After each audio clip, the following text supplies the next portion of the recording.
Good morning and welcome to the Tuesday Morning Blitz.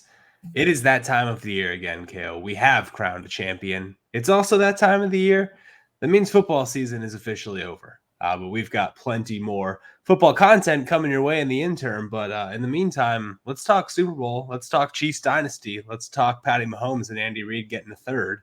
How did we get here? What happened?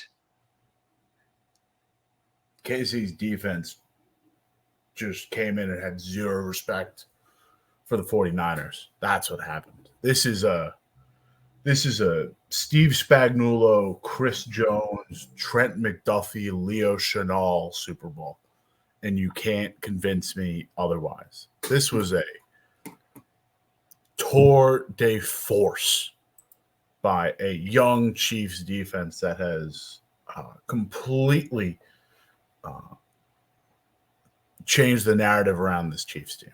And it's why this Super Bowl feels so major.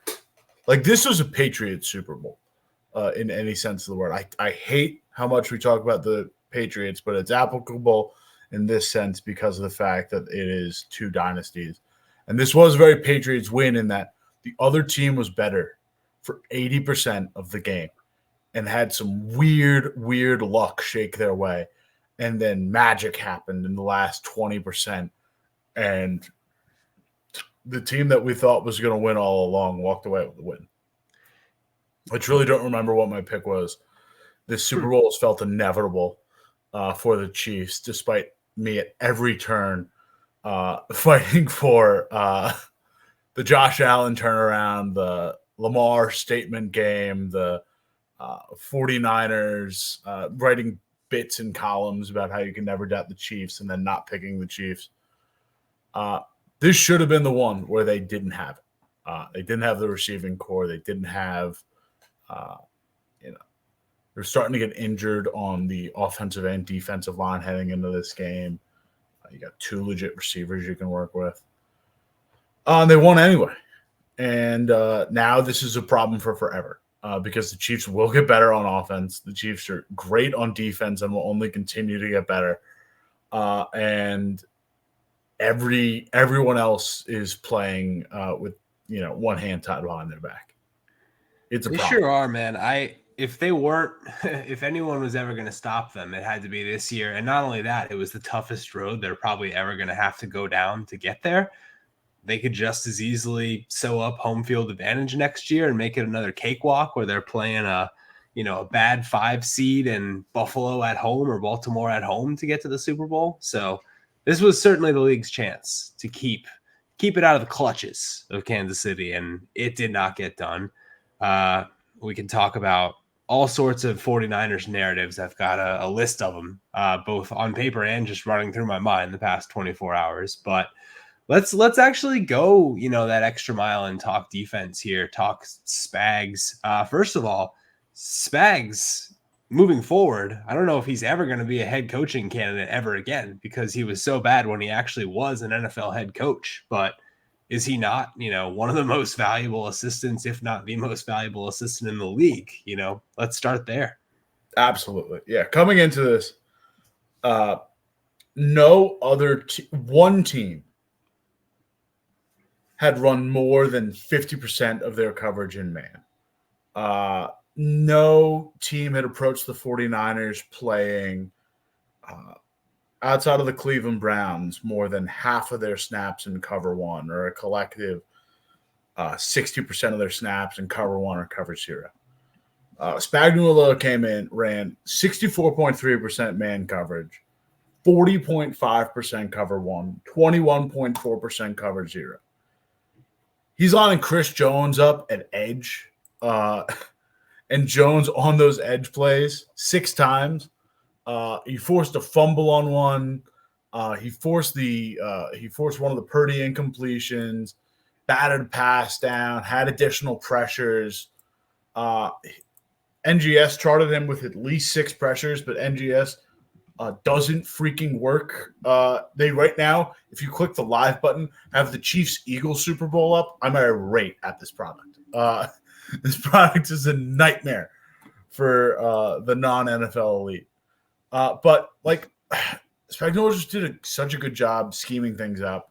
Running that nickel blitz right at the end to basically force the field goal to send the game to overtime, not the fourth down, or not the third down in the red zone in overtime. Yeah, post 2-minute warning. Yes.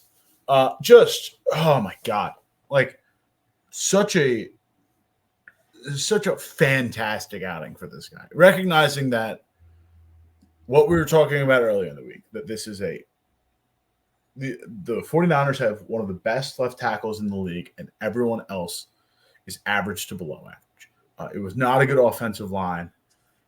It showed throughout most of the night.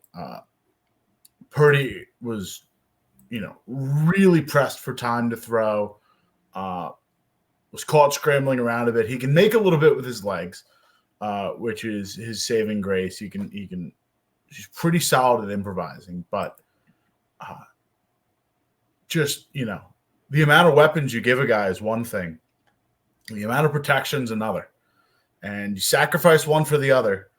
Maybe it's a lack of development thing, but it made a big difference. Offensive line is always a huge thing, and for some reason Spagnuolo was the only one who had really taken advantage of it at any point in this postseason. Someone said the only other team to kind of lay out a similar blueprint was Schwartz with the Cleveland Browns, who had run one of the more innovative defenses of the 2023 season. Brett Coleman said that earlier. But it was an awesome game. Putting it in the hands of your rookies too.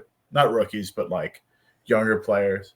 McDuffie absolutely locking up Debo. I think a combined at least 7 targets across the game against Debo, allowed 1 reception for 9 yards on 15 snaps in coverage against Debo, with 3 pass breakups while covering Debo Samuel. Like, completely took one of the 49ers' most dynamic players out of the game, even with the knee injury. Leo Chenal, George Karlaftis, generating a ton of pressure. Leo Chenal was everywhere in this game. The former Wisconsin linebacker was. We'll talk about him a little bit later, but that was a special outing from such a young core. Same with not to just start rehashing guys, but like L'Jarius Sneed is still on a rookie contract, or he's either on a rookie contract or is in the first year of his second deal, but still about 5 years in the league. This is his 5th year in the league, and he had Brandon Ayuk in hell, like just completely locked up for most of this game in man coverage. And this is a guy that we talked about, Jackson, that like is a good route runner, but isn't just a good route runner. He can also win at the point of catch. And Snead just never let him get there. Like, was on him completely, had him fully locked down. This is one of the best Mahomes performances in a Super Bowl in a vacuum. It's his like by far best statistically in terms of like total output by volume. He's picking up like 0.67 EPA per play on the ground, taking over plays with his legs, still doing the big stuff, like also game managing, like real jack of all trades. But you just can't win this game without the defense. Holding a dynamic 49ers offense that has run roughshod across the entire league, any formation against, any personnel package, any amount of players in the box, they are almost consistently top 5 or higher in EPA per play against anything. That's how good this offense is. You can look at the Sumer Sports summary from the pregame. It is green across the board. And Spagnuolo just said, we're a better defense than you are on offense, and we will figure you out. It's pretty incredible. I mean, those 2 corners have pretty much become the best cornerback duo in the league. If that's like not, if that's hyperbole, if that's reactionary to this game, like apologies, but I mean, Certainly it's not a not. jump in Like, the can you gun. name Diggs, Peak, Gilmore, Deron Bland is maybe the Sure. best. Is maybe the best like collective group, Yeah. but And like in there's terms of flaws there too, still. And it's sorry. not Pete Gilmore. Pete Gilmore's not, fully peak himself anymore. If he, I Well, mean, I'm not talking about you're getting Pat's 17 Gilmore or whatever, whenever you want deploy, but getting this version of him where he was still close to a second team all pro level, or just producing really well for the Cowboys. yeah. No, I mean that's the team that I think people would have argued. I mean, especially if Diggs would have stayed healthy, then that's a whole position group and a different conversation. Side note, we might barely even know Deron Bland's name if that doesn't happen, but you know, moving on. I mean, that's I think in a weird world before the season, Eagles fans might have argued for Slay and Bradbury, and that didn't exactly turn out super well. And I think we've arrived at a point where those are the lockdown guys. And McDuffie specifically, not only is he like the pseudo return in the Tyreek Hill trade, but they also moved up in the draft to take him one spot before the Bills took Kaiir Elam, who hasn't amounted to much so far. That Tyreek Hill trade is now a combination of just like taunting the Dolphins that like we can give you our best guy and still win the next two Super Bowls, and it's like haunting the Bills. It's just really a karmic gift that keeps on giving, and like you had to be pretty. I know that like Miami was just kind of willing to pay a lot more than Kansas City was, and the Mahomes contract was what it was, but still, like to have the guts to make that trade and for it to work out as well as it has is probably like never going to be fully, given the credit that it deserves in the moment, because that like now we know how well it worked out. It's easy to praise, but trading Tyreek Hill could have been a real egg on your face moment for that franchise, and they completely turned it around and flipped it in a positive direction. Oh, completely. Yeah, it's bold to trade a multi-time All-Pro, especially like a top 5 player at one of the more important positions of the league. Yeah, and a position that you've been deficient at. Like with the whole discussion around the Chiefs is they don't have receivers anymore, and they still wrote it out, and they still rose to the top. It's incredible. That's the thing.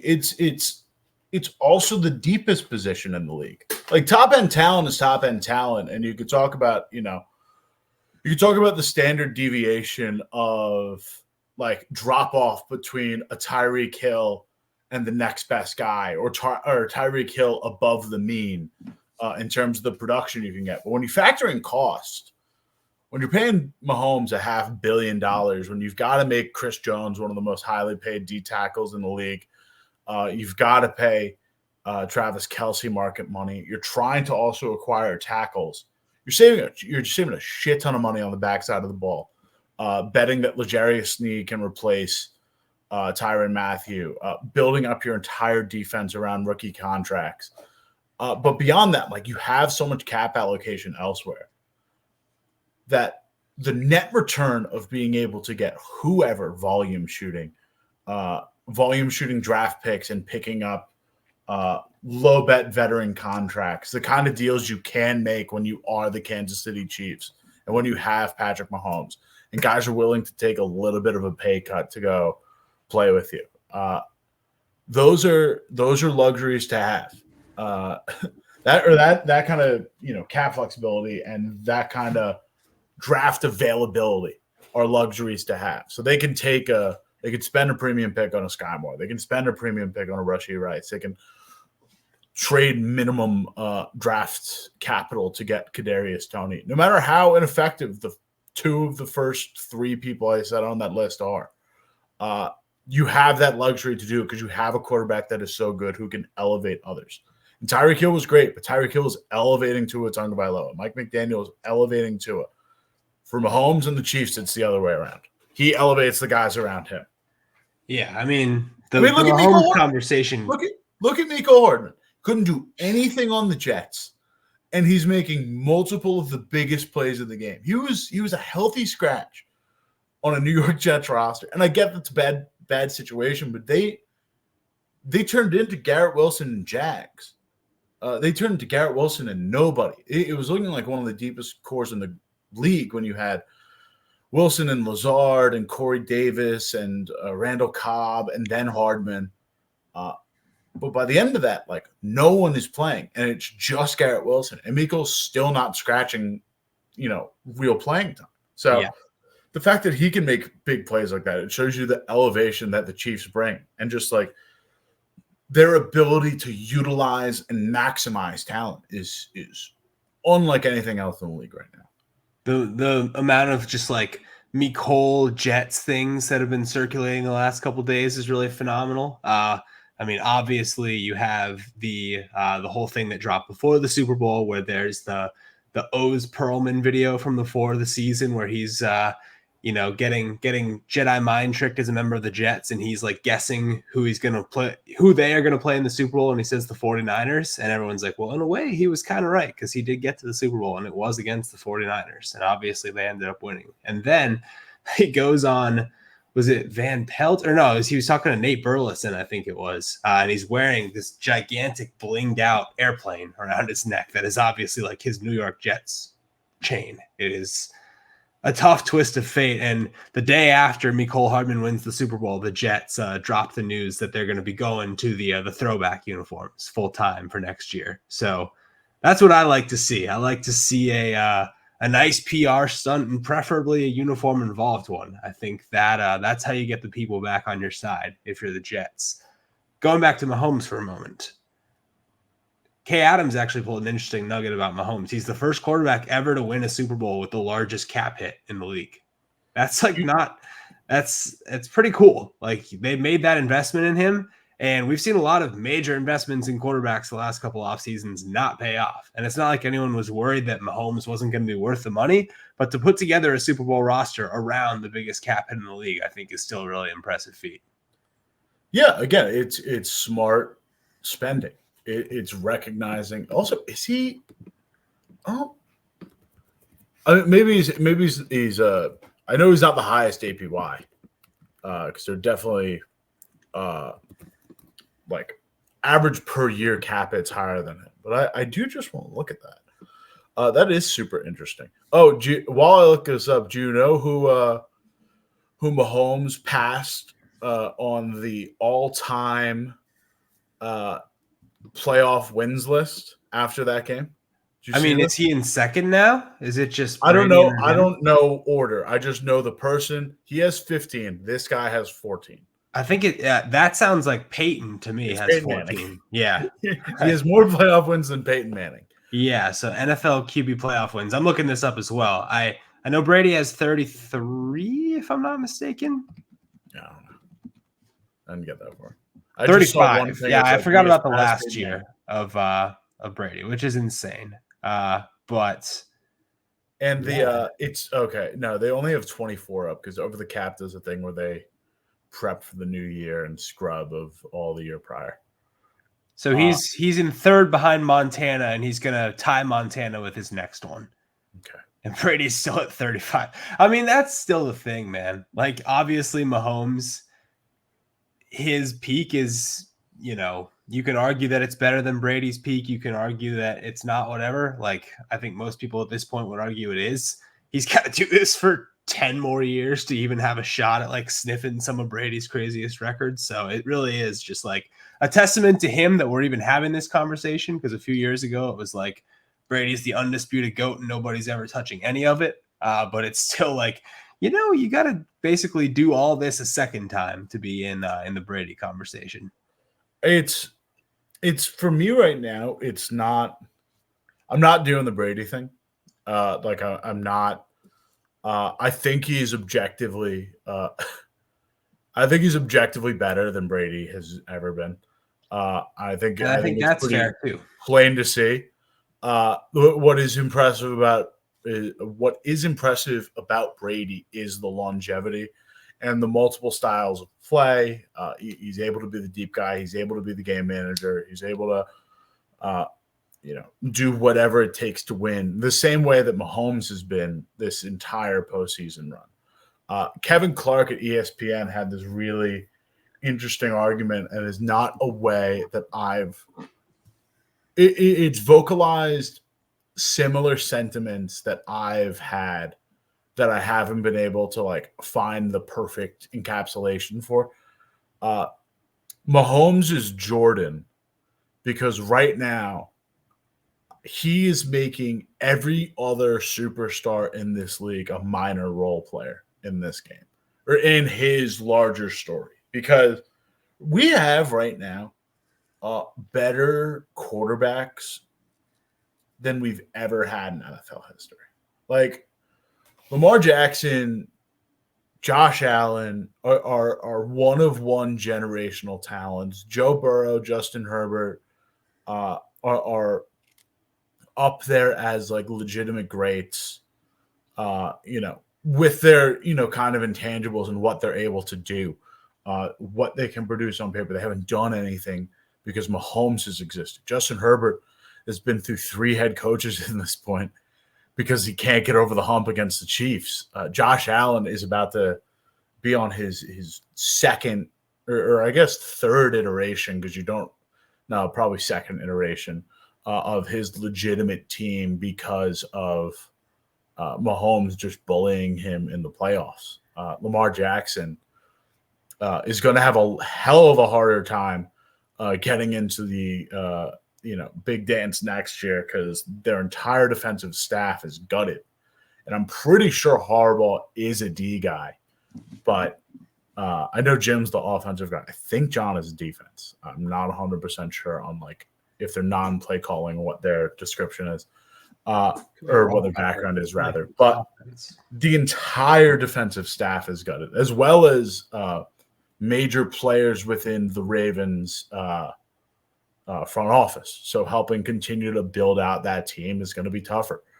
And then there's just, not guys who were super elite, but guys who could certainly create minor narratives within this league. The Dak Prescotts, the, Tuas, if you really want to give it to him. I don't know. Matt Stafford adding a second ring in this mix. I don't think he's fully gatekeeping youngsters yet. We'll see about, the Strouds and the Loves and the Lawrences of this game right now. But as it currently stands, he's bullying a ton of the AFC into just historic obscurity at this point. Burrow's not getting anything. Herbert's not getting anything. Lamar, Josh Allen, none of these guys are doing anything right now. And you won't be able to until he says so, or until you have about as perfect a game as you can have. It is pretty crazy that he's got his only playoff losses are to Brady twice and then Burrow. And like all these other great quarterbacks have been lined up waiting to take them down. The Burrow one was like a minor choke job, but also like he was probably injured at the time and the defense collapsed too. And other than that, it's like he's pitching a shutout against all these other great quarterbacks. And that's not how it's supposed to be, which does absolutely support the Jordan argument. And I think the other thing I want to talk about with Mahomes is just like in these games, he's always like the way he's able to like put it together as it goes along. Like it is very Brady in that sense. They had a terrible first half. And like even in the third quarter, it basically took them that fumbled punt, which we can talk about more as well, to get going. Like that was their first touchdown drive was a 1-play drive on a wide open busted coverage play. But then all of a sudden from that point forward, it was this switch that was flipped. There was nothing that could have stopped him. And even on like, he's saving these run plays for the postseason, and he's like specifically for the Super Bowl. Like they ran that 4th and 1 read option where he ended up sprinting for like 15 yards. They're not doing that in the regular season. Like they have such a sense for the moment, and he's obviously the focal centerpiece of it, to the point where like, what do you do at that point? Like, you just have to get them while they're down, because like after a certain point, the only thing that was stopping him potentially was MVS running 9 yards backwards on a play that should have made it 2nd and 3, and instead it's 2nd and 13. But other than that, like there was no prayer of stopping him. And it is that like feeling of inevitability that I guess I've mostly been trying to describe, that I'm sure like opposing fans felt it with Brady. I felt it in a good way at times with Brady. But yeah, I mean, he is Thanos, and he's 3-6 of the way to filling up his Infinity Gauntlet. The thing for me is they don't even have it. I think it was Shots pointed out. The Niners had 6 of 7 fumbles break the other way. That's insane. That's crazy. Like on top of, call it the Niners taking their foot off the gas, call it, the offensive line kind of collapsing, call it a great defensive effort by Spagnuolo. Whatever you call the fourth quarter of that game, where they just let the Chiefs back in, basically, you can't help but recognize that if you have a few bounces go a different way, like the 49ers are in a lot better position. And I know it's the same way for the Chiefs where, if they don't have that really early fumble in the red zone, the Pacheco fumble, who knows? They could have put this game away even earlier. But that's literally the only fumble that didn't go the Chiefs' way. Yeah. And I think the punt, there couldn't have been like a more pivotal moment. If I'm a Niners fan looking back on that game, the things that I'm most just like can't believe Still that heads up about, at least knowing to die on it, though. It's number one. And he does have to dive on it. And just the fact that like it's totally outside my control as a special teams player. The ball just like comes down on my toe as I'm running. Like that is going to haunt them because like, yeah, not even toe, on it, but it hit him over the head on the back of the foot, I think. Yeah, I mean, it was crazy. Either way, he wasn't looking at it, and either way, it was just a stroke of brutal luck. And that's, I mean, that blame the offense for not putting the game away before that, because once that happens, it's just sort of like, all right, well, you let them live for this long, and now they had the lead immediately after. It was like dominating is maybe not the right word, but they had control of that game. And I don't know exactly what the win probability chart looks like, but I was thinking they were going to win, I'll admit it, but I shouldn't have been thinking that. And I even said before the game, like, I'm taking the Chiefs because I don't think there's any way Mahomes loses an underdog in the Super Bowl. And that was, to me, the swing, just the pivotal gate hinge where after that, it's wraps for you. Like, you couldn't weather the storm before the Chiefs got their first bad bounce. Yeah, it was. I mean, the Niners had so many opportunities, and I really thought they'd pull it out, and they just couldn't. Felt like a bit of a, the collapse in the back half. We can't rehash points, but just I don't know where you go from here if you're San Francisco, because Brock Purdy's good enough, and you've just got to dump resources into that offensive line, and maybe Talanoa Hufanga is a missing piece that completely shifts that game. Maybe in a draft where you need a ton, like there's going to be a ton of receivers, and not a ton of teams explicitly looking for cornerback help as an immediate need. San Francisco could get lucky and get one of the 3-4 guys at the top of the draft. However they want to play it out. But just at your core, I don't know how you go on. Like, I don't know how, Shanahan's done this twice in 4 years, and half those guys were what was that Niners Super Bowl? That was 20. Technically, twice in 5 years. It was 4 years ago. No, yeah, twice in 4 years. I'm talking twice in 4. Okay, a 4-year window, yeah. Yeah, no, I'm not doing the 2019 league year thing when that Super Bowl happened in 2020. Twice in 4 calendar years. you've had a decent amount of turnover on that, but most of the core guys on this roster, Debo, Trent Williams, Fred Warner, Nick Bosa, were all a part of that loss. And the upgrades at skill positions, the upgrades at quarterback, which, Purdy is an upgrade over Jimmy Garoppolo. Still needs to be said because the discourse is going to be exhausting. It doesn't matter when it's the Chiefs. Like, they're going to be perennial favorites. They're going to run it back. I don't know. I'm going to look at their cap situation. We're going to do our full offseason preview in the future. But they're actually not that bad. They're only $3 million over. Yeah, they're not in a bad spot, but so mutable. The question to me is, there's a lot of questions you could pick at, but I'm very interested in the Ayuk dilemma, where they already picked up the 5th-year option. Is that to trade him? Are they even going to think about trying for an extension there? I feel like if you're not extending him, like you could make the argument that it's worth just trying to run it back with this team next year and try to win it all, and then he goes where he goes in free agency. But then, the baseball GM in me wants to say, you can't lose a guy that valuable for no return. So it's you're not John Henrying this. You're not just trading a guy that's top 15 at his position in the league to trade him. This I trade Debo over him. Debo is objectively a less tradable contract, but I would trade Debo before I trade 25-year-old Brandon Ayuk, 26, sorry. But yeah, you totally run it back. Yeah, I think that means he's gone is the point, after next year. No.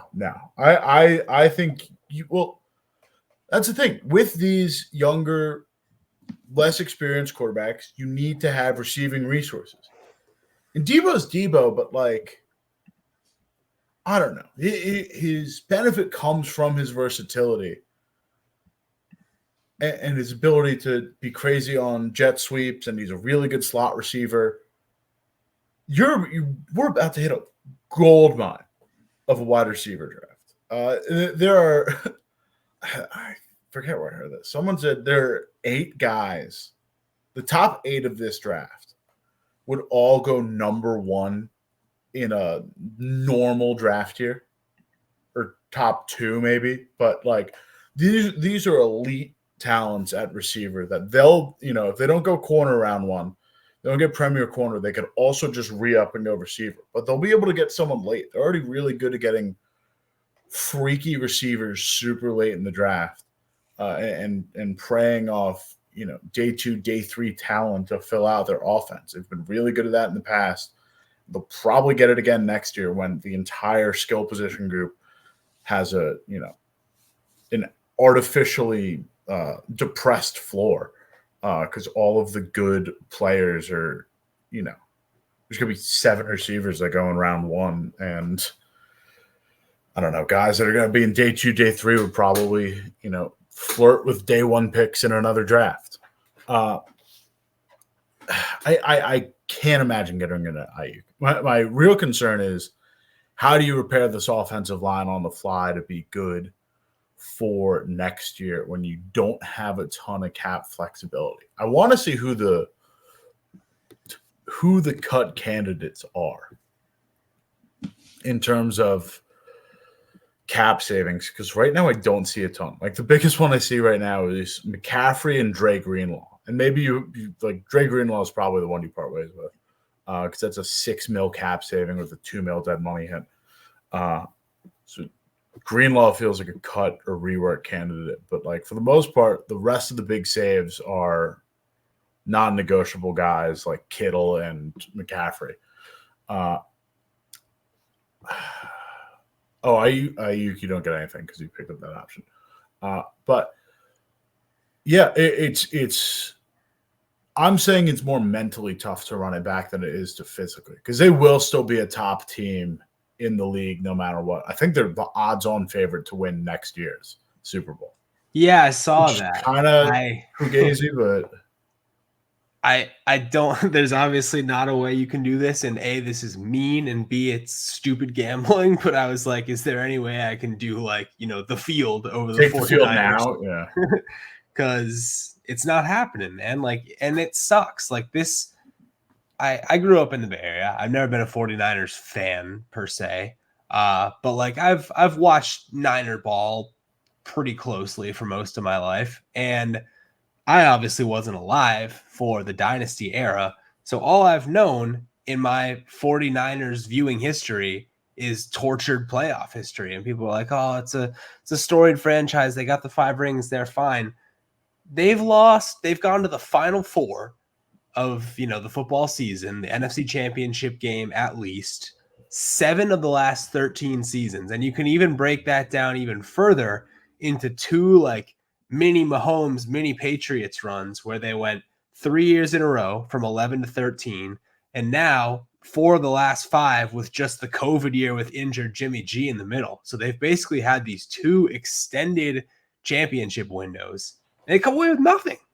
Like, that's crazy. I mean, we talk about like, how crazy it is that the Patriots got to 8 straight AFC championships, that the Chiefs have now been to 6 straight. Doesn't mean anything to get there if you don't win. And the Niners continually keep getting there and not winning. And it's starting to be like real battle scars, real scar tissue. And I mean, I think the saddest part of the Super Bowl for me is like the biggest loser has to be Kyle Shanahan, just purely from a resume standpoint. And it has nothing necessarily to do with like, my feelings on him as a coach. I don't think he coached his best game by any means, but I certainly don't think like he's some of the slander about, Shanahan, terrible game or good game plan or bad in-game adjuster. Like, I think he disproved some of that this postseason. I don't think he made his best showing on that front last night, but at a certain point, it really is just like your record is, or you are who your record says you are. And that's now, twice in 5 years that Shanahan's specifically had a 10-point lead in the Super Bowl against the Chiefs and lost.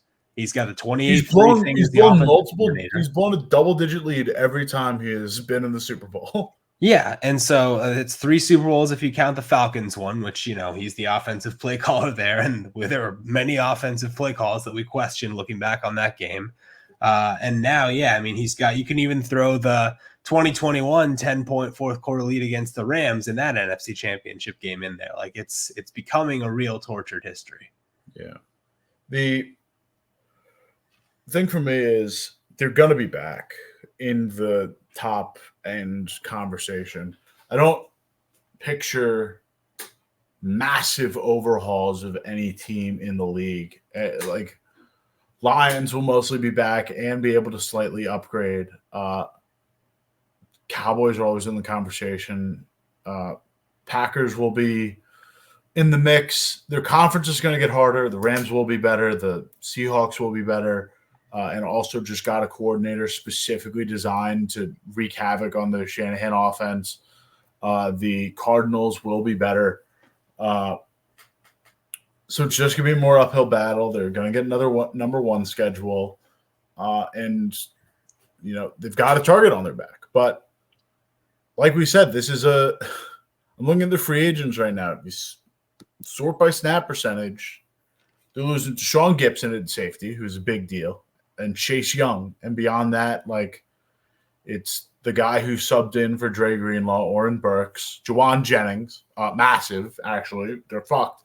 But it's like Juwan Jennings, Ray McLeod, Sam Darnold, Logan Ryan. How's Sam Darnold going to win Super Bowl such a surprise on the broadcast. I'm sorry, repeat.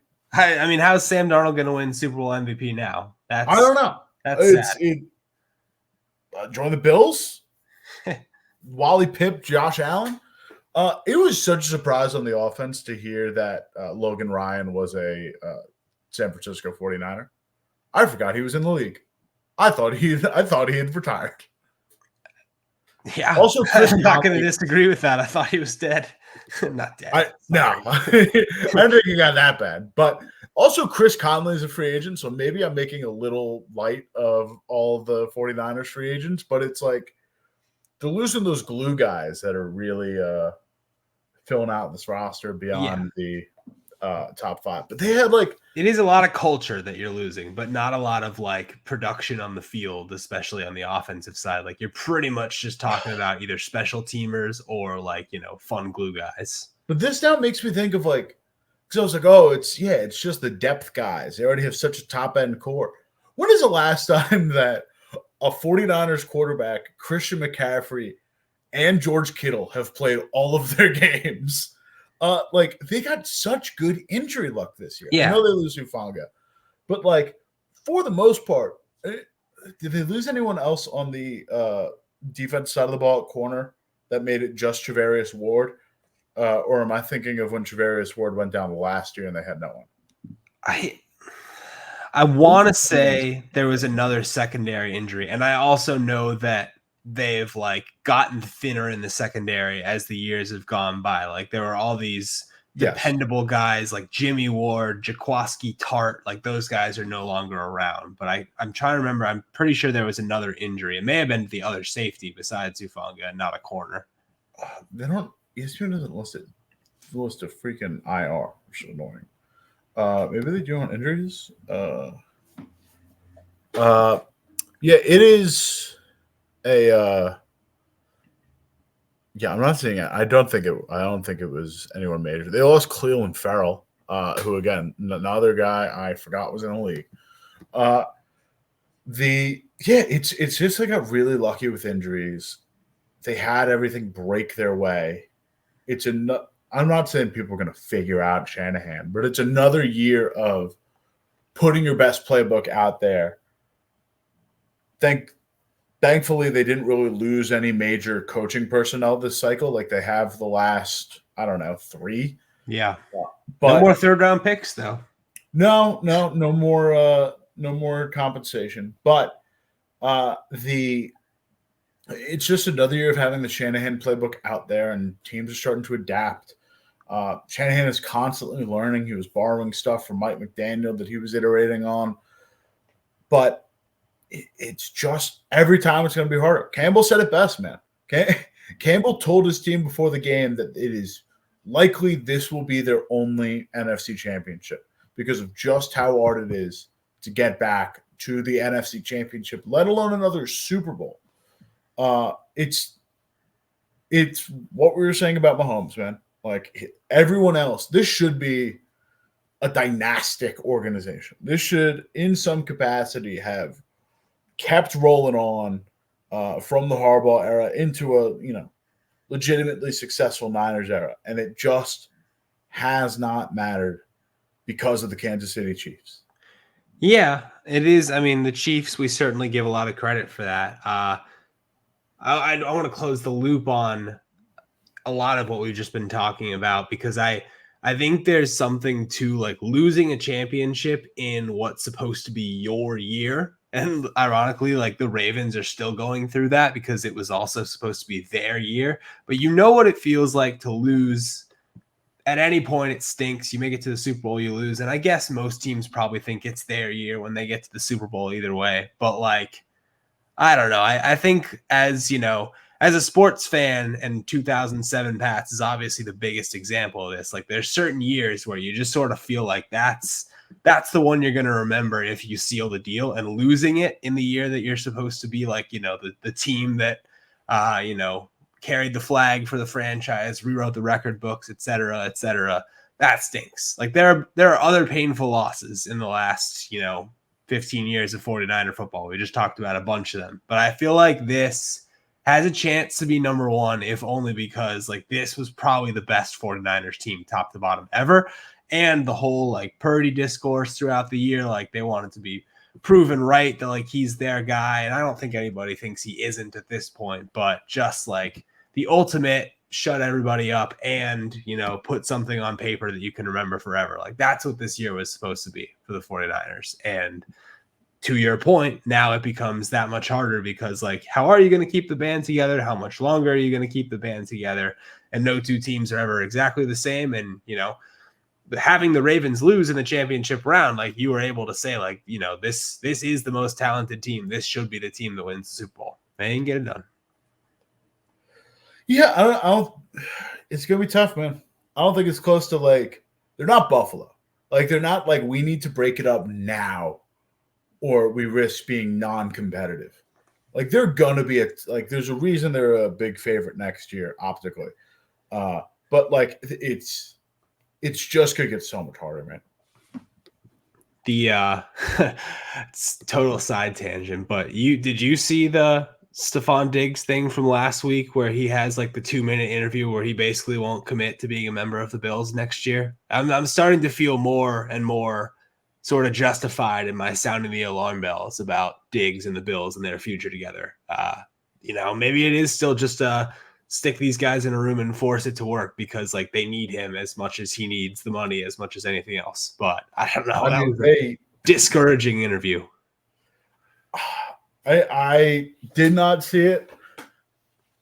I've imagined it. I can pretty well picture what that probably was like.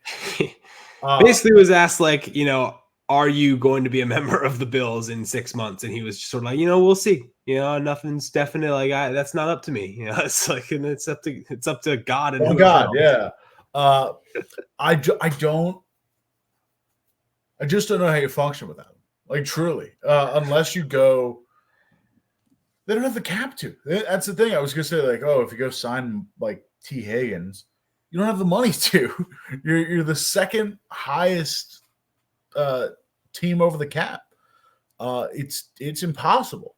Yeah, I mean he's a big piece of that. So the thought being, if you can trade him and lose a decent chunk of that cap hit, and then maybe replace him. Yeah, they'll do some cap finagling, sure. And I guess when you lose Diggs, but I don't think Diggs' deal is even like kicked in like that yet. Let me look. All right. I did not expect to do some cap talk. Yeah. Oh my. No, it kicks in next year. Oh yeah. Yeah, it's 27.85. Yeah. I think it was what 25 this year. Sorry? He was at least like in the top 30. No, dude, he was 14.8.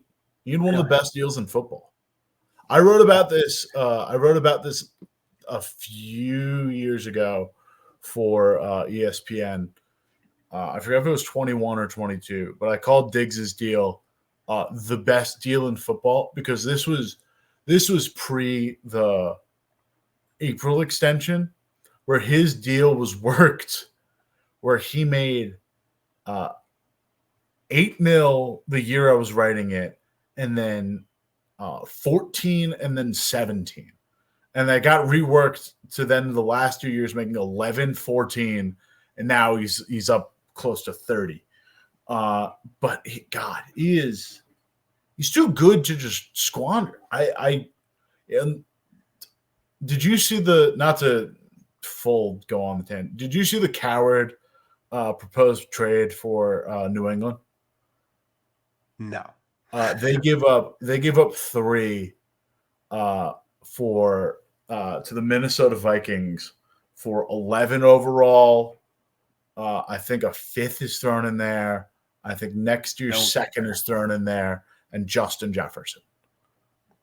I don't see why the Vikings are taking that. That's 100%. I don't see why the Vikings are doing that at all. I was like, well, none of this makes any sense. Oh, now it doesn't make sense the other way.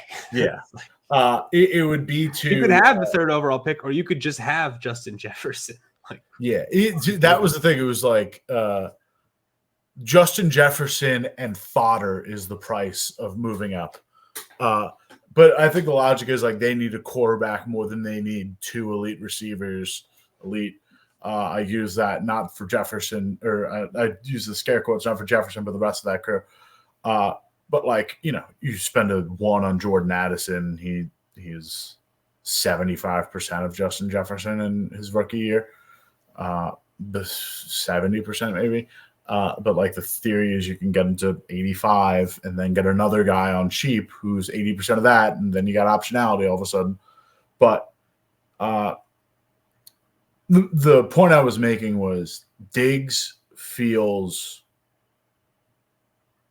too big to move unless the capital that you get back has to directly go to fixing the problem. And whether it's the space or the draft compensation, I don't see a valuable enough replacement on the Bills side to justify doing it unless the bridge is just fully burned and there's no going back. Because we're a year in at this point where it's been wonky.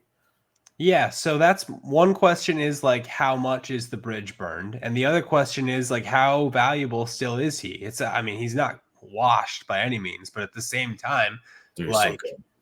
He's so very good. Yeah, but at the same time, like Khalil Shakir was, outpacing him in offensive production, both in like yards and efficiency for the last third of the season, if not more. And then he, didn't do much / had a big drop in the playoff game. He was like third in receiving in the NFL through like 2/3 of the season. Then he drops to 13th. So I don't know. And that's like kind of 2 years in a row where we've seen him kind of peter out at the end of the season. He's been around a long time. We kind of forget that like he had a whole Vikings career before he got to the Bills. So I don't know. It's a mileage He's like question. 30. Like he's not dying, man. He's 30. Like, yeah. I don't know. This is actually age is a weird thing in the NFL. Patrick Willis retired at 32. Calvin Johnson retired at 31. Like you never know when Todd Gurley is retired and he's still under 30. Oh, I get you. I 1,000% understand. I thought he was better on I thought he was a better DYAR receiver. But he's outside the top 15, I think. Let me see top 25. This is among players at minimum 50 targets, by the way. He is down there. Man. Not top 25 either. What does he rank? I won't be able to see it like that. I mean, he had 1,500 yards his first year as a Bill. He had 1,400 last year. Now he's down to 1,100 this year, and he's still getting all the same target volume, pretty much. He's 30th. That's surprising. He's below Brandon Cooks in DYAR. Hey, Brandon Cooks and Jay. This is a really funny list. 26 to 30. I'll go 30 to 26 because it's funnier. 30 Stephon Diggs. 29 Jaden Reed. Tied to 28th. Brandon Cooks. 27th, Chris Olave. 26th, Jacoby Myers. Jacoby Myers is better than Stephon Diggs. That's crazy. I like Jacoby. I like him a lot. Yeah, I mean it's a whole side tangent. We need more of those, frankly. We need to. No, I don't disagree at all. That's what makes this great. Shall we talk game balls before rolling into some of the? We'll knock game balls out, and then we'll talk about some of the more, I guess, lighthearted / outside of football aspects of this year's Super Bowl. So beginning with offense, I think we all know where it's going, but I'll let you do the honors because I did technically give you the responsibility of picking the offensive game ball this week. So I'm going to continue to put it on your plate and deliver the soliloquy about our offensive game ball recipient. Yeah, it's Mahomes, man. I don't really know what else you could want from me on this one. I mean, this is maybe the best Mahomes production we've ever seen, in so much that, like, one, from a volume standpoint, I put together some of the best. I put together like a top 25 of the best quarterback performances, and the metric I used outside of some subjective moving around after the fact, I sorted by fantasy points. I found out that Patrick Mahomes has never thrown for more than 280 in a Super Bowl, and he's never had like a ton of rushing success. He's scored on rushing touchdowns, but he's never broken off, big plays. Mahomes single-handedly dominated the Super Bowl. Finished with 333 passing yards. The rushes toward the end of the game, just taking it into his own hands, really impressive. I think the biggest thing for me is this was just – I was starting to say it, and then I kind of got completely tangented. Mahomes has won in a bunch of different ways this year. It's especially this postseason, going back to hyper efficient, all volume, like really fast paced offense, being the game manager, deferring to other players or to the run game, relying on your defense. He's won these games in so many different ways. We almost got an encapsulation of that in this game, where Mahomes was very game manager. Like, he was just eating up the short middle of the field. I think through halftime, he was a perfect, like, 11 for 11 on all passes between the 10-yard line and back. Just really dominant performances, not afraid to, like, but still able to, like, pick up the major plays and make up for the deficits of his bad receivers. Still able to roll out of the pocket, do freaky Mahomes shit, and air it out cross-body 55 yards downfield to Miko Hardman. Like, he was a game manager. He was a backyard football guy. He was a mobile quarterback. He did it all, and it's what makes him just so impressive. We've never seen another guy like this. He's really good at football. The mobile quarterback stuff is really what I think is going to stick with me most from this postseason run, and it has from other postseason runs too. He really does just wait until the playoffs to start, like, really unleashing himself as a ground game weapon. And part of it is, like, he hurt himself on a quarterback sneak 3 years ago and just wants to, like, preserve himself, and he knows his team's going to be in the playoffs, and it's smart and it's calculated, etc. Part of it is he's the definition of, what football guys would call game speed. And, everyone who says, like, oh, Jerry Rice only ran a 4.6 in the 40, but, he played a lot faster than that. Mahomes is the definition of that. I believe I watched a few things involving his trainer just on social media this postseason because they came across my timeline. His trainer, like, often points out, like, Pat basically operates at, like, 105% capacity when he's, like, running with the football. He's just, like, somehow faster and better when he's, like, running down the field as opposed to in a straight line sprint. And two, just the mobility stuff when he got, like, bent in half by whatever Ravens defensive lineman it was in the last game. There was just that clip of him just, like, basically practicing the same position in his workout sessions in the off season. So he's basically just become, like, robo quarterback. He's pretty much, like, maxed out physically to be, like, the perfect quarterback. And that's ironic. Like 2 weeks ago, we're talking about, like, his dad bod in the post game when he has his shirt off, but, like, from an actual, he's the quarterback you build in the lab. He's my perfect boy. It's imagine if Tom Brady didn't need an ACL tear 10 years into his career to figure out how to take care of your body. That's what we're getting with Mahomes. And the trainer stuff is news to me. I've always been in the stance that he's going to retire at, like, 35, or not even 35, like 32. Be like, oh, what else do I have to do? I'm going to retire young. I'm a family man, and I own the Royals. Maybe you should go play for the friggin' Royals. Yeah. Let's have a real business career where I can still form coherent sentences.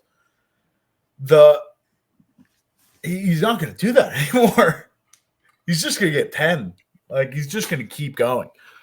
Man, he's good. He's really also to your run comment before. Why wouldn't you save for the playoffs when you know you can just do this every year? Well, it's a luxury. It's why wouldn't you? Because you're Mahomes and you just know you're good enough to get there without doing it. A lot of leeway.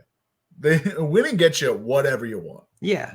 No, I mean, it's very much like he can do it because he's Pat Mahomes, but, like, Allen can't get his team to that point without unleashing his full toolkit throughout the regular season. And that's not a knock necessarily on Allen. It's different teams, different situations, but it really, like, when the Warriors were at their very peak with Durant and Curry, there were nights in, February where they just didn't play hard and still beat the Jazz by 20, or they would, like, just take a game off against the Spurs and lose and it was fine.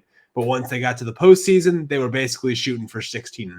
That's kind of what this Chiefs era has become. Like, they are a completely different animal in the postseason, and we should stop trying to, like, project their regular season failures onto, this finally being the end, because it's not. Defense. And this defense is the reason why it won't be the end, by the way, because it's not a Mahomes thing. No, it is a Mahomes thing. You can do whatever you want with Mahomes, but like the reason this is a dynasty is because of the defense. Yeah, and I'll give mine to Trent McDuffie because like there's two guys you could go with. I'm taking McDuffie because it was like on both levels of the defense. He had a tip pass on the pass rush. He had another tip pass in coverage, actually two. He had two quarterback hits. He, like we said, locked up Deebo Samuel for pretty much the entire game. He has the one holding call in overtime that, like, frankly, I don't care about in hindsight because they still won the game. Could have been like dang, blemish on Miss America thing. But no, like he played, aside from that, as close to a perfect game as you can as a corner.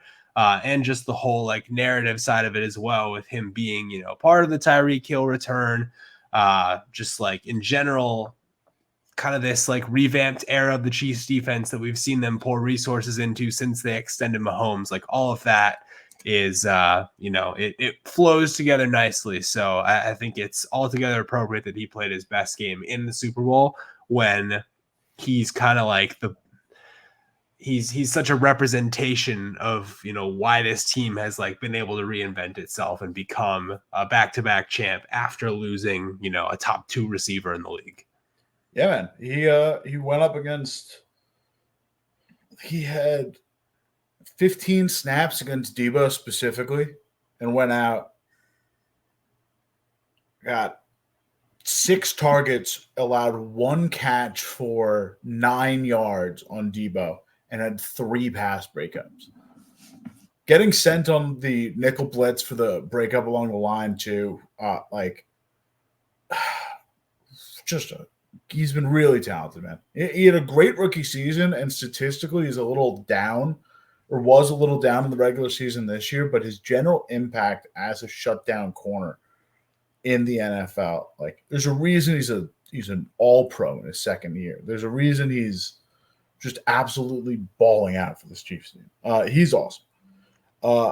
My game ball has to go to Chris Jones. The line is what blew this game up for San Francisco. Brock Purdy, they only get to him once. But Brock Purdy was under duress that entire game. Problematically so. I think Jones ended up finishing with at least 6 pressures on his pass rush duties. The Spags also lined him up at edge, where he had one of the breakups on Purdy and an additional pressure against there. You're lining up a DT at D end and giving him the right tackle assignment. It's usually not a smart move, but Jones is just the foundation of this defense. It's going to be tough to keep him around. I'm curious to see how they manage to do that, but this defense was started with Chris Jones at the front, being one of the only real functional members of this defense.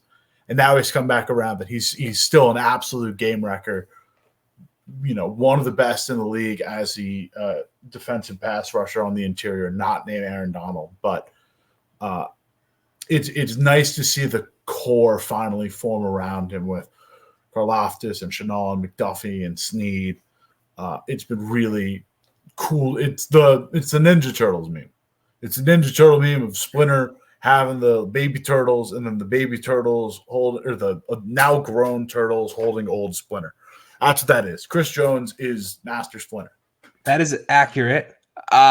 What's going to stick with me from this Chris Jones season, weirdly enough, is him sitting in the suite week 1 while they lose to the Lions. I forgot he held out. It's the fact that they managed that and nobody's feelings got too hurt.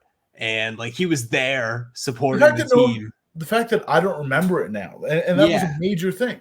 That really could have been a much bigger deal than it ended up being. And Kelsey missed that game too. And it was a whole what's going on with the Chiefs? And, they're just a well-run organization at this point that knows that the goal is a long way away, and we can't be burning bridges, week one without the end goal in sight. And we can't like let haggling over a few $1 million let us lose this guy who's going to be, as you said, not just a championship pillar, but a mentor in the organization. And it worked out perfectly.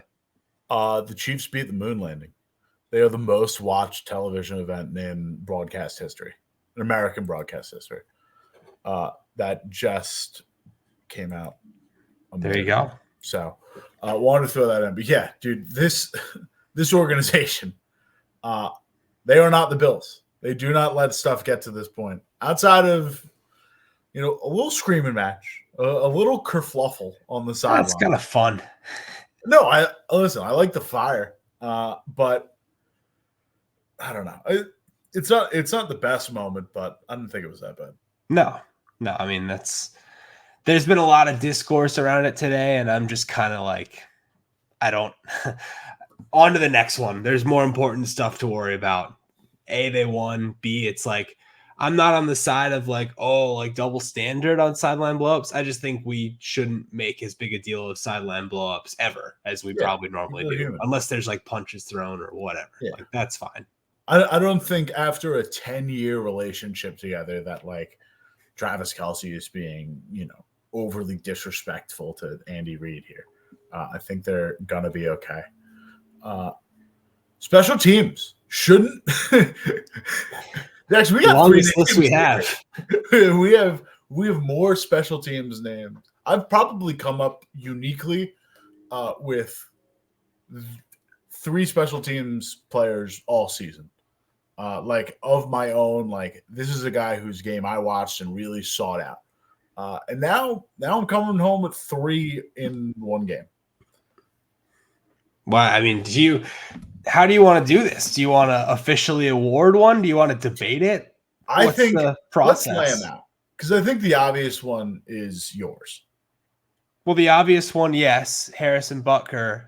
It's a combination Lifetime Achievement Award, clutch Super Bowl kicker award, made the longest kick in the history of the Super Bowl. Did so like an epic 1-iron that basically like he went around the arms raising up to block the kick, not over. Beating out Moody, one-upping him immediately after Moody set the record. Oh, cool record, man.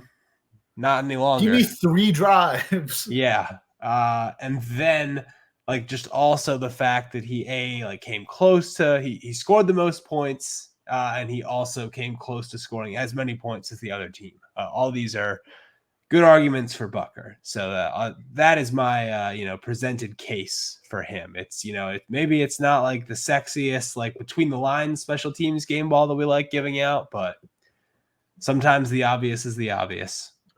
Yeah, I'm putting Leo Chenal in this category as sort of a de facto honorary mention defensive game ball with the distinction of it's like giving a picture, best original screenplay, but not giving them best picture kind of thing. Because Leo Chenal in this game, on top of the blocked extra point that made all the difference in the world and sent this game to overtime so the Chiefs could win it, which, deeply meaningful, had a forced fumble on McCaffrey, a pressure on Purdy to force a throwaway, and an 8-yard tackle for loss on a check down to Jennings. So pretty big impact as sort of a, normally a big-bodied, situational linebacker with special teams roles. But did make arguably the most pivotal special teams play in a Chiefs uniform outside the field goal that I don't think that field goal is as big a deal in the regular season, like in these circumstances. It's just that it happened in the Super Bowl and set a record. We see 50s get cranked all the time in the regular season. Butker's no stranger to that, especially in a dome. But, did his job. And one guy didn't. Yeah. The only reason that I haven't brought up the extra point yet is that I feel like there's kind of a a world where that game doesn't go to overtime and the Chiefs win it in regulation if he doesn't get that extra point block, because they end up settling for the field goal at the end there. But if they were going for broke and knew they had to score a touchdown, I feel like they absolutely get a touchdown on that last drive of regulation. So it's like maybe in some weird way, the Niners should have been thankful that their own extra point got blocked, because then the Chiefs, had the fallback of sending it to overtime instead of having to go for the win, and they probably would have gotten it. I'm not speaking on hypotheticals. I'm just saying, here are the points that got left on the board. They did that. No, and obviously the converse of that is maybe they just would have lost. So it's not a bad argument, that's for sure. Speaking of the 49ers, Chris Conley deserves recognition deeply.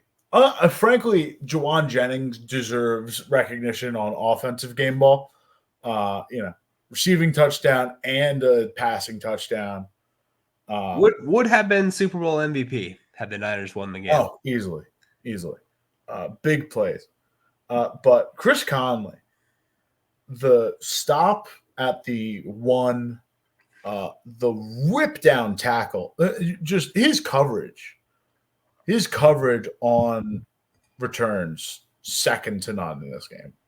Huge deciding factor in the field of position battle, which in a single game like this cannot be understated. And it just didn't matter because, it's 1/8 of the pie. It's a big 1/8. 1/8 matters sometimes more than others, but he just deserves something, man. I agree. I think this is his something. I think we just gave it to him, and now we talk Chenal versus Butker. I think it's Butker. It's Butker for the totality of it. Because how many kicks did he actually get on top of the record? The total was 4 field goals and an extra point. Yeah, I mean, I always do the bit of if you almost outscore a team, you can get that close, but 13 points on your own is pretty good, especially in a game as tight as this. I feel like you got to give it a Butker. But man, the impact of that field goal cannot be understated. It's like that and the McCaffrey punch-out first drive that are just all I could think about. Here's a good argument. Singular defining points. Yeah, here's a good argument for Butker to win it. You're aware of the playoff fantasy draft format that we used to do at Football Outsiders that I carried on to my friend group this year, the draft format? Yes. There was a winner by less than 1 point in my friend group this year. The team got 254.65 points throughout the course of the playoffs and beat a team with 253.85. So he won by exactly 0.8. Harrison Butker was not only his second highest scoring player, he outscored all other kickers by at least 12, and Moody was the second highest scoring. If you take away Moody at 36, he more than doubled every other kicker in the fantasy playoffs. Michael Badgley was third with 23. So Harrison Butker was just putting in work throughout this entire postseason. And that guy, we all basically wrote that guy off because he had Dak, he had 2 Eagles, Smith and Swift, and then he had Dak and Jake Ferguson on his team. So half his team's just done after the first weekend of the playoffs, and yet he won because A, Dak and Ferguson had monster games in that stupid, blowout loss where they just kept putting up yards, and B, he had Harrison Butker. And that's pretty much like that's a weird way to win. I think he won like $150 last night. So tip your cap. Harrison Butker is out here changing lives. Harrison Butker making big wins for a lot of people. Yeah, I did. Married man too, by the way. Married in December, so now a nice little nest egg. Good for him. Oh, Butker or the guy? No, the guy who won just got married. I was caring about Butker. Right, sure.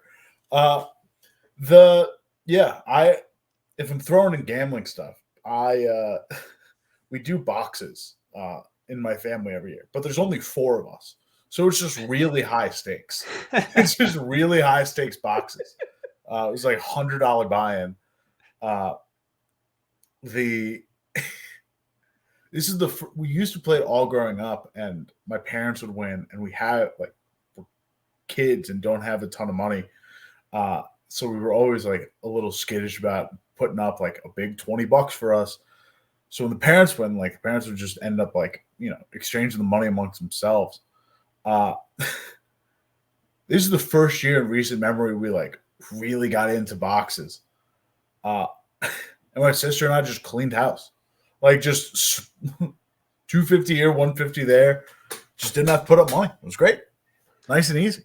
Yeah. So Harrison Butker also won me money, I guess, for the first quarter and final scores.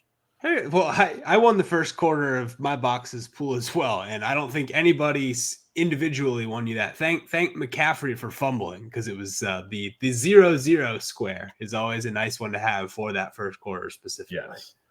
Yes. Jackson, uniforms. Uniforms, yeah. This is we'll do uniforms, and then we'll talk about some of the real intrigue that came from last night. Uniforms. My notes on this uniform matchup were: it's never going to be bad.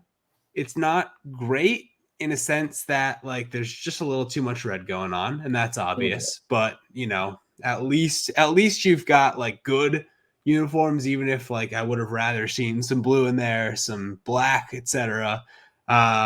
And damn, do the Chiefs have a lot of patches on those jerseys. And I recognize that like, it's kind of ownership dying is going to be its own patch, but like when you've got the Super Bowl patch, the owner, the Hunt family heart patch, then you've got like Kelsey, Mahomes, etc. with their captain's patch. And the old AFL logo patch. That's a lot of patch stuff going on, man. It was too much for me to really maintain a focus on anything. Like Travis is like doing his whole thing at the podium, and I'm just like, dude, that's a lot of patches you got there in New Jersey. Counterpoint, kind of swag, kind of clean. That little race car vibe. That they're not the same shape and they're all different. I wouldn't call it NASCAR vibe because NASCAR is egregious. It is like an esports jersey, if you've ever seen those, where it's like you've got like 4 big ones. Yeah. Or it's giving me like Dominican Winter League baseball jersey, which I probably is not a reference that hits with you. Yeah. I mean, like maybe think about like soccer that's like kind of like second tier soccer, because like the big time soccer leagues have one ad, but like these are, if you're thinking about like maybe like a Mexican league team, there are always 4 or 5 ads on those soccer jerseys. Same deal here. Same. Who'd you have better? Did you have a lean one way or the other? I like the Niners overall uniforms better than the Chiefs. I think last year it's always an annoying like the like your home uniform is just going to look better than your away one most of the time, so it's like just kind of a power thing to have the choice, and always respected the hell out of it when the Patriots would choose white, just because whenever they had won the previous Super Bowl they did it in white, so they just kept going back to it, but in general like your better uniform is your colored one, so I'll call it a push. Just in a sense of like the Niners have better overall uniform packages, but the Chiefs like maybe looked better because they got to wear the reds. Wearing gold is so sick and probably should not be allowed if you just keep coming in second. That was lame, but like, dude, sorry boys, it looks so good and belongs on a podium, and they just keep losing. I know that your whole ethos is around gold mining, and your mascot is literally a miner with a pickaxe, but you have to wear silver and red now. Sorry, we don't make Listen, you're telling me there weren't silver mines? You're telling me there weren't California. Silver mines, Jackson? You don't know about the gold rush of 1849? I want to make a silver rush reference, but I can't remember the line. I was in a play about the gold rush of 1849 in 4th grade. It was called Hangtown. I'm just thinking about Silver Rush. Let's move on. Silver Rush. Feel the warmth. I can't remember the line. Never mind. Head scratchers. Head scratchers. No. Okay, we'll do head scratchers last. It's time to talk about you being dethroned as the Super Bowl ad campaign champion.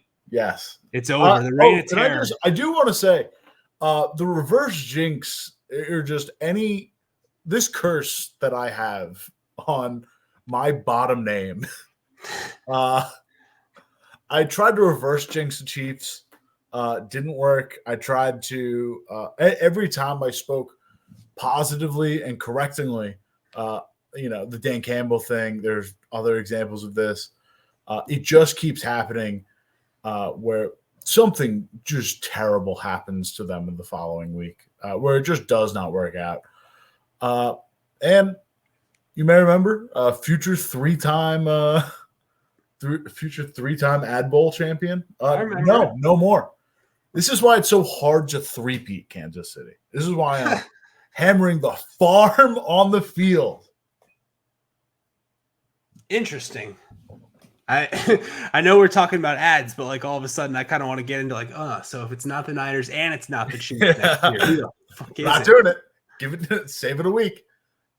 Yeah. Other ad takeaways. Kale lost. I don't necessarily have too many thoughts on the selections we had or the draft we had. Other than that, I can't believe we let one of our friends have Skechers as a quote unquote household product. But in general, I think the ads themselves were quite good this year, and I'm happy to discuss that as well. They were safe. They were safe and just very boilerplate. And I didn't. I don't ever want to shop on Temu.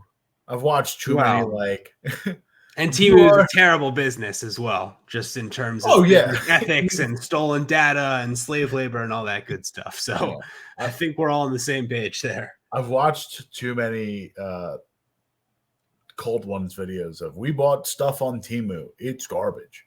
But no, the Skechers thing, I will create a defense.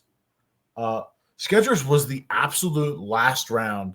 We are at our wits' end. We're 4 hours into this draft. Which is why I didn't argue that hard against it in the moment. But I should have known that he knew it was coming. I knew it was coming because at this point, Nolan and I are just looking up commercials. We all were because it was obvious. It's called research. This is why we're going to get into it. But I just say, it's a household product. Jackson says, no. I was like, no, it is. And that was the full extent because we just wanted to move on. I didn't even get it. Did they split? Did they split the top because of it? No.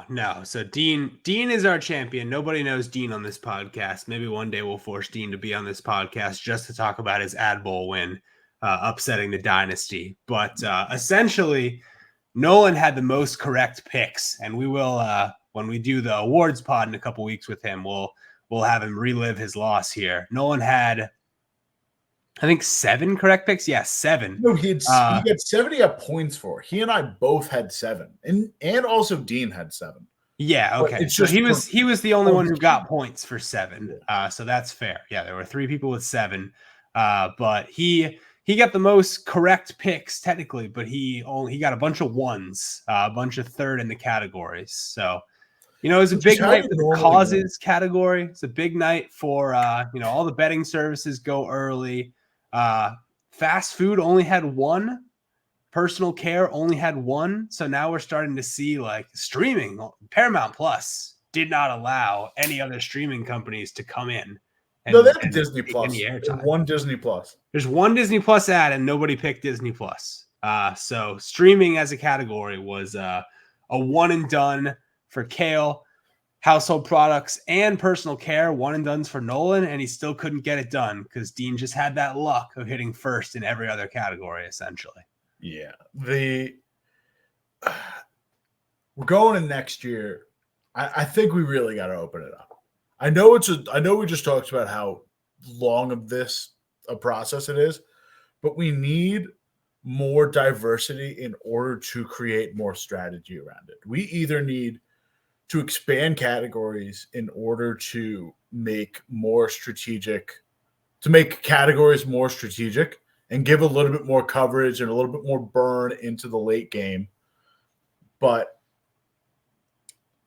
I think we also have to maybe think about, if we expand categories, also limit picks. Like we just have a set number of rounds. You can't draft a full 22 on draft day. But like if you just get like these are the 10 categories and like these are the ones that get the most featured. Am I slowing down? Did I just like have a weird buffer moment? The audio is perfect. Okay. And it's staying on YouTube regardless. So no, that's fine. we're rolling. I had a little lag and I wanted to make sure that I was getting this point across. It's coming.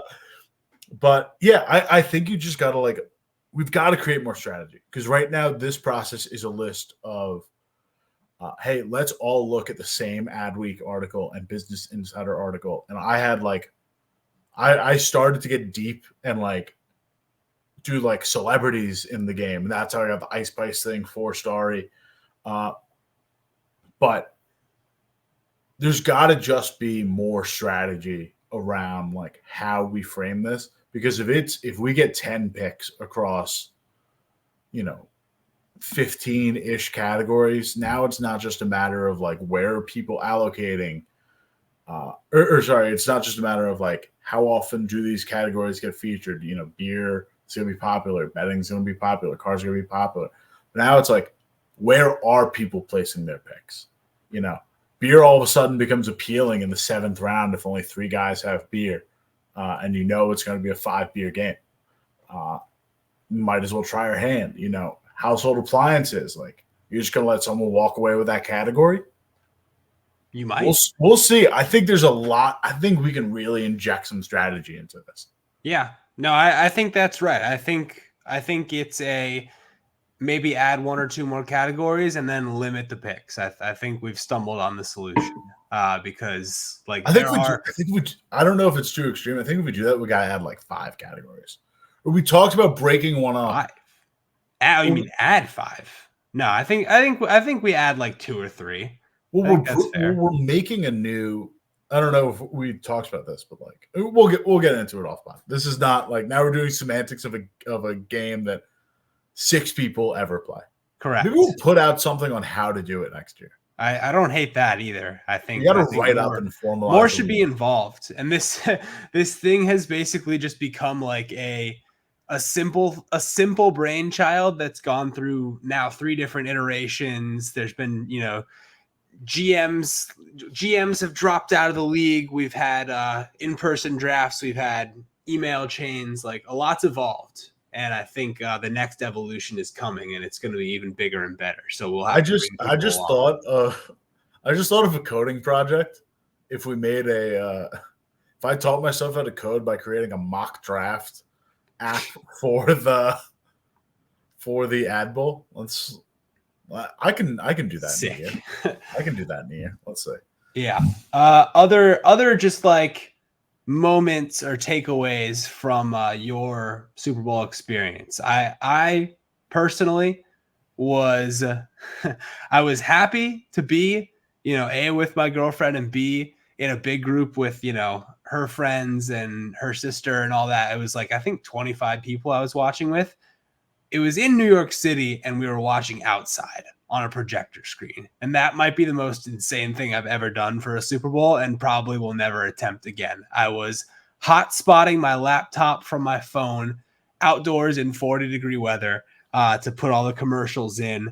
And there were 3 separate times where once the projector went down and twice the internet cut out. So awesome time. Great to see everybody. We're doing this differently next year. I need Ethernet. We're not relying on Wi-Fi. Super Bowl was fine. I had to work for parts of it. No complaints. Usher, good. Usher was good. Alicia Keys, Usher, a little weird. I'm just going to say it. It's a little weird. What? The Usher and Alicia Keys, like very sensual dancing. It was a little weird. They're performers. It's art. Swizz Beatz approved it. He was real sweaty, man. He was real sweaty. No, Usher's all about being sensual. What's the Boondocks thing? I forget if it was Boondocks.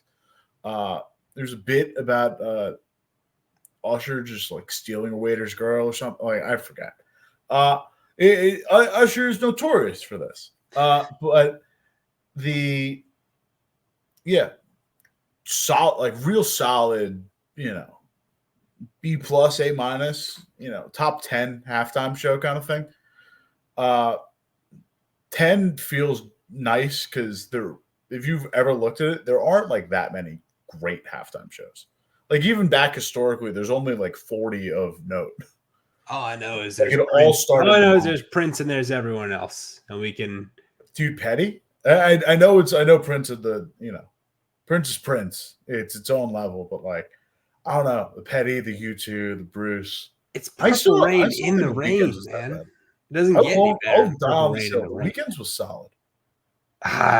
The Weekend is going to be a forgotten one. / if it gets remembered, just for the weirdness. He wasn't the worst, but it wasn't great for doing it in COVID times and having to make it its own spectacle where it's just the weekend, and then like the performance. The whole thing in the box was just because it had to only be the weekend, and he like couldn't bring people out, and couldn't have like people around him. It was all circumstantial. Look, I get what the circumstances were, but like it was picture doesn't have circumstances in it. A picture is just a picture. Whatever. Yeah, dude. Super Bowl is fun. It was almost a bad Super Bowl, and then it was awesome. So I'm happy with the turnout. Probably should have made that point off the top, but I think everyone understands that that's what happened. It was a bad game, and then it wasn't anymore. And people were making the argument of like, not the argument, but people just bring up Super Bowls used to just be bad games. Like the Super Bowls used to just be, normal games where a team is better than the other, and we've just been very lucky to have good, close Super Bowls for the last however many years. Yeah, everyone whined about the 13-3 Pats game. Like that, as much as it was a low-scoring, like weird, drawn-out defensive battle, like you people should have been around in the 80s and 90s when it was like 49ers 55, Chargers 20 every year. Imagine watching 72-0 in person. Or not in person, but like sitting down and watching the 72-0 NFL champ. It was an NFL championship, or was it? Wasn't a Super Bowl, I'll tell you that much. I was gonna say. But like, imagine sitting down. I don't know if you could sit down and watch it. Don't know if that was an option yet. No, that's not my fun. No, they don't have footage of it. What am I talking about? You're right. It was that early. Head scratchers. We just gotta lock in. My head scratcher is it's kind of become an open question as opposed to a full-on like I am going to indict you for this head scratcher, because everyone's debated about the Niners' choice on the coin toss in overtime, and personally, I think from an analytics standpoint, maybe just an overall game standpoint, like you probably want the ball second in that format, but it's close. And especially given like you could make the converse argument where, okay, if you take the ball first and you both score field goals or you both score touchdowns, then you get the ball a third time with a chance to win it. So it's justifiable from both sides. And I even saw Seth Walder today, like polling analytics staffers and just like posting the results in real time. And it was pretty much neck and neck on like, whether they would, lean taking the ball first or the ball second. I think they should have gone for it on 4th and 4 from the 9-yard line. And I know that when we were talking about this pre-show, the one thing Kale brought up was, hey, they just had a complete and total blocking breakdown on 3rd and 4 before that and got blitzed to hell and couldn't throw the ball to the wide open Brandon Ayuk. And that play, if anything, like was one of the biggest ones that decided the game. And the Chiefs were just kind of pressuring them anytime they wanted. But wasn't there just like the same inevitability, like that Mahomes drive coming back? I just never thought they weren't scoring a touchdown. And they went for 4th and 3 in regulation and they got it. And I praised them for that. And it's kind of the same thing. I get that it was tie game versus down 3. I get that it was overtime. And, if you don't get it, the game's effectively over. But like, F it, roll the dice. Like you're not going to beat Patrick Mahomes by, settling. I just didn't feel like they exhausted all the options to try and, win that game. And especially given like they should have won it before then. Like you definitely are just like tempting fate a few too many times when you sit back and play the game of, oh, we're going to give the best quarterback anyone's ever seen a chance to win the game with a touchdown. So it's not a head scratcher of like the most epic proportions. I'm not going to sit here and say like inexcusable decision, but I think they should have gone for it. That's my opinion. Yeah, I disagree. We talked about this pre-pod, which is why I'm like, I understand where you're coming from, but it really is just the only other justification I can think of beyond what you argued is the fact that Moody had one blocked from about that close already. Maybe I guess it's a little bit further back, but like basically where the field goal is, like if you're worried about any chance of not making it, like there's a little bit more chance you don't make it right there from proof positive. But man, it's overtime and sudden death. I get the idea of taking the game into your own hands, but you just got to get the points. I wish bots worked to at least like, the Ben Baldwin bot doesn't have overtime to like custom put in a thing. So it's, we can't determine that. But from my perspective, if you stop like the defense, they take the ball first because their defense is exhausted and they just came off the field. And you're buying them time to even try and stop Mahomes.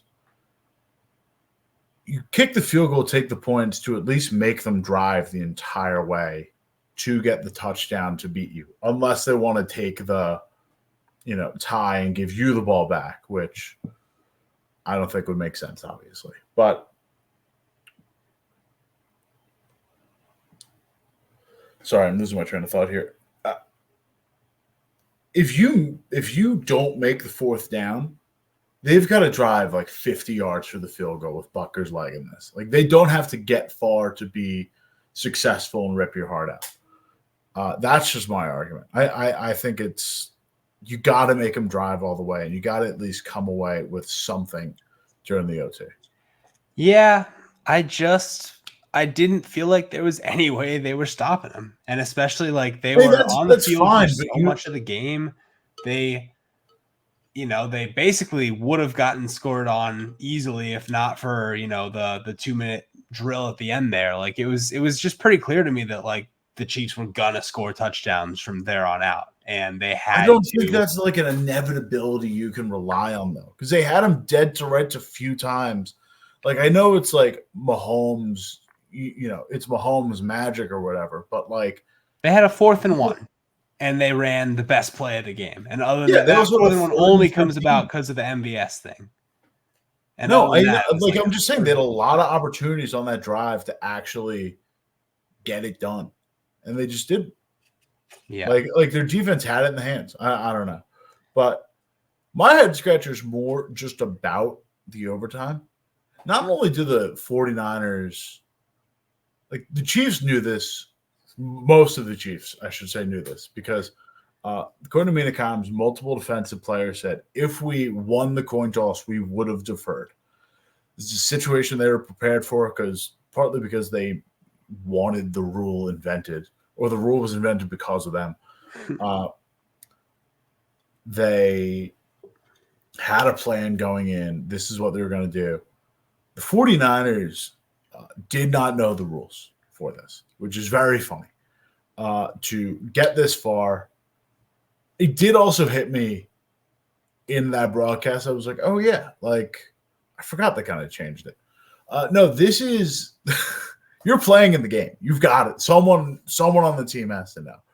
And the other person who didn't know was Mecole Hardman, the person who caught the touchdown. Pat Mahomes said after the broadcast that he had to tell Mecole, like, we just won the Super Bowl. Like, you did it. We won. Because he wasn't celebrating.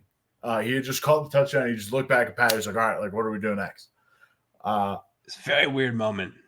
It was funny. But I did want to point out, I think I had never thought about it the way that I know there's a lot of back and forth about like the move you should do, and there's no definitive answer. Walter's survey was interesting because it was broken up as one of those like 5 option strength ones where it's strongly to one side, strongly to the other, or neutral. The people who said take it first weren't as definitive on their side as the people who chose to defer. I think going second, Roma pointed out on the broadcast, you just get a full extra down. Yeah, like that's huge. that is. You never play 4-down football wire to wire, and I think that's enormous. I'm not sure about, we have a sample size of 1 here, but it's crazy to me that you just get a full extra down. I don't know how that doesn't play a huge role in this.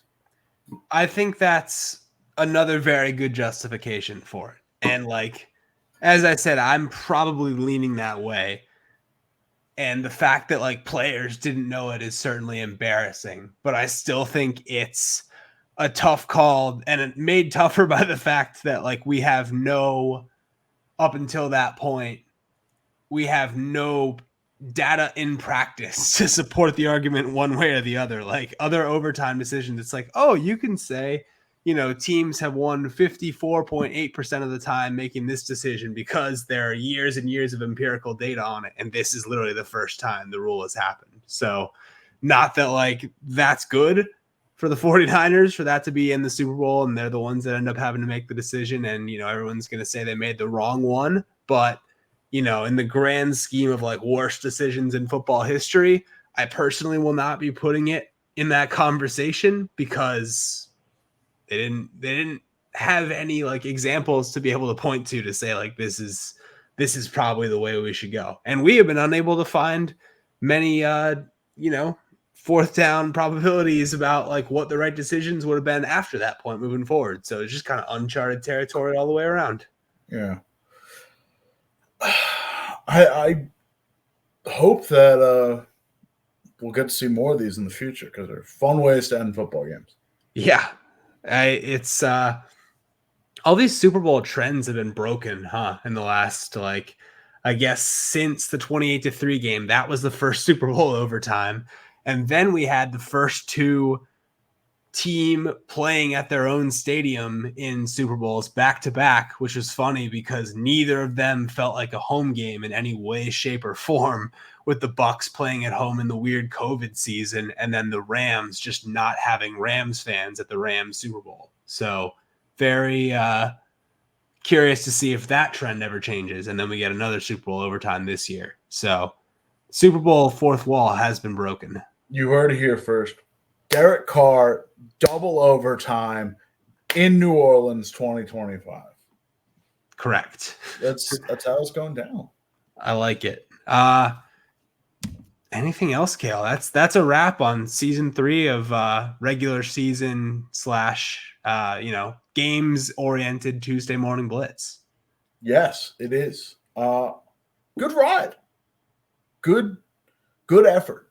I think we could do an epilogue, prologue, kind of close out the season, start the next one sometime in the next couple weeks, maybe. Wow. But it's the TMB Awards, Kale.